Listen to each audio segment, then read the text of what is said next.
மரியாளே, நீ ஏன் அழுகிறாய்? நீ ஏன் கலங்குகிறாய்? யாரை தேடுகிறாய்? ஏன் குனிந்து பார்த்து கொண்டு தேடிக்கொண்டிருக்கிறாய்? நீ தேடுகிற இயேசு இங்கே இல்லை, அவர் உயிர்த்தெழுந்தார். தாம் சொன்னபடியே அந்த ஆண்டவராகிய இயேசு உயிர்த்தெழுந்து உங்களுக்கு முன்னே கலிலேயாவுக்கு அவர் போனார், காட்சி கொடுக்கிறார்.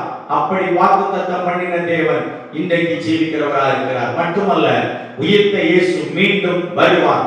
நமக்காக நம்மை சேர்த்துக் கொள்ள, சபையை எடுத்துக்கொள்ள, சபையை பரிசுத்தப்படுத்த, சபை பக்தி விருத்தியாக அவர் வருவார். காலதாமதமாய் கொண்டிருக்கிறது. சொன்ன தேவன் பொய் சொல்ல மாட்டார். அவர் மீண்டும் வருவார். அவர் உயிர்த்தெழுந்தார். தேவ ஜனமே, நம்மை ஒப்புக் கொடுப்போம்.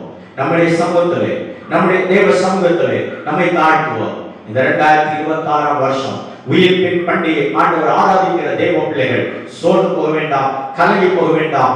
நம்மை குறித்து எதை குறித்து பாரப்பட வேண்டாம். கர்த்தர் நமக்கு உண்டு. கர்த்தர் நமக்கு யுத்தம் செய்ய, குடும்பத்துக்கு உறவான பந்தனங்கள், வெள்ளி சூரியங்களை அழிக்க அவரால் முடியும். எரிச்சல் அழிக்க, போராட்டங்கள் அழிக்க, நிந்தனைகள் அழிக்க, பிரயாசங்கள் அழிக்க அவரால் முடியும். நம்முடைய வாழ்க்கைக்கு போராட்டமா இருக்கிற எதிர்ப்புகளை முறியடிக்க அவரால் முடியும்.